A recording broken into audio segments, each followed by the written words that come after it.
August 6th, 2023, she was 80 years old.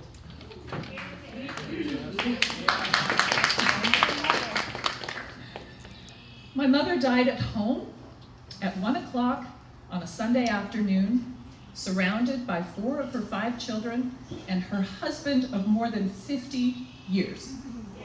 Yes, yes. And I like to believe that my mother chose that day and time. 1 o'clock in the afternoon was very convenient for all of us. No one was woken up in the middle of the night with a phone call that you don't want to get. We were all already in the house around her. My sisters, Deirdre and Rosie, were sitting with her, and my mother woke up and made it very clear that this is the time. And so we were all able to stand up and come and be around her and hold hands and say our family grace as she literally took her last breaths. Right?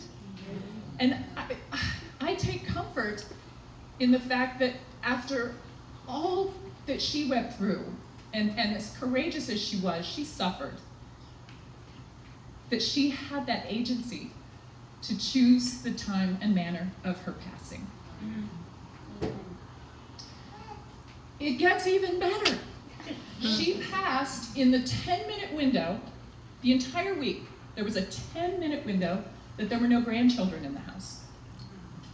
She passed at a time that gave us plenty of time to plan Sunday dinner.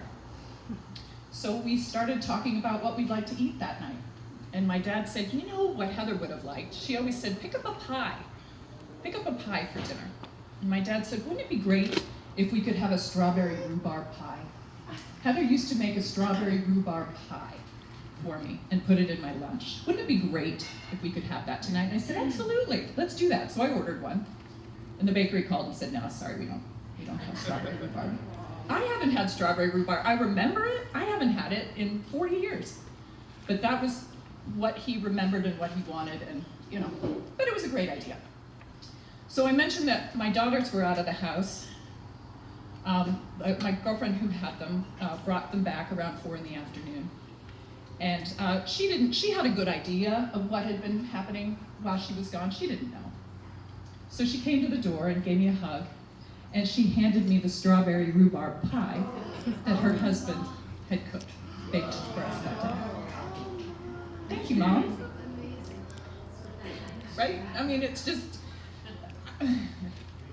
too much of a coincidence. It's too much to be a coincidence that the strawberry rhubarb pie showed up just in time for dinner.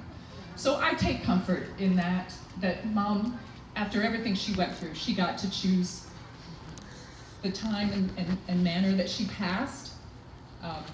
Some of the wonderful hospice staff, they are literally angels come to earth.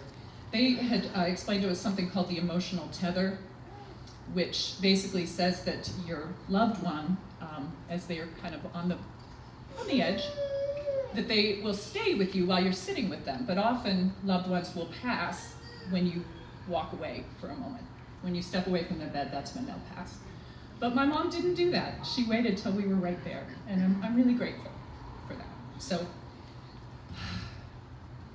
I'm grateful.